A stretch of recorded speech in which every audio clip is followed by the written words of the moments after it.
Good evening, everyone. Today, so many across the country, including here in Acadiana, saying thank you. In Abbeville, veterans marched throughout the streets in solidarity, honoring the country they served and paying tribute to those who didn't make it back. In our top story, Allison Bourne-Vanek talks to veterans who say every day should be Veterans Day.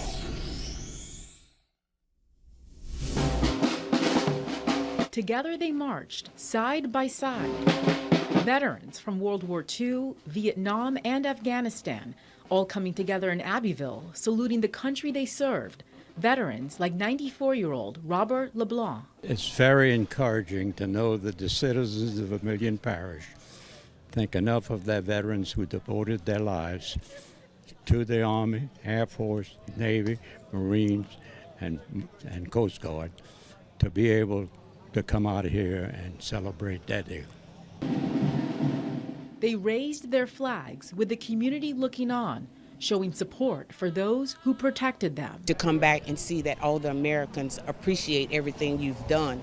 A lot of soldiers don't really see that, but on Veterans Day is a day that I see that they really appreciate everything that we have done. And for me, for 22 years, this is outstanding. The ceremony also paid tribute to prisoners of war, and everyone, veterans and the community, also had a chance to say the name of a soldier they wanted to remember. People just don't realize what freedom is cost. It's not free. It's a price. A lot of lives were sacrificed. And by us walking through the streets on Veterans Day, like one of my comrades said, every day should be Veterans Day. I'm proud to be an American. In Abbeville, Allison Bourne-Vanek, KTC TV3.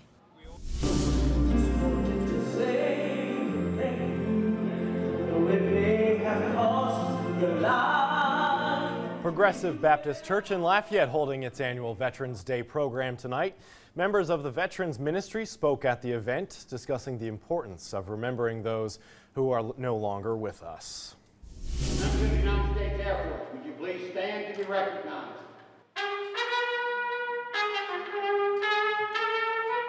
And that's a look at the service today at Lafayette Memorial Park Cemetery. Dozens gathered at the cemetery on Pinhook Road to pay tribute to those who lost their lives serving this country.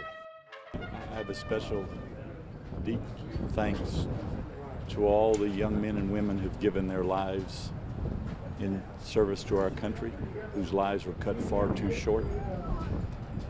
My only fervent wish is that they would know that we still prosper as a great nation, and we must remain vigilant, because if we let down our guard, that is when the enemy can flourish.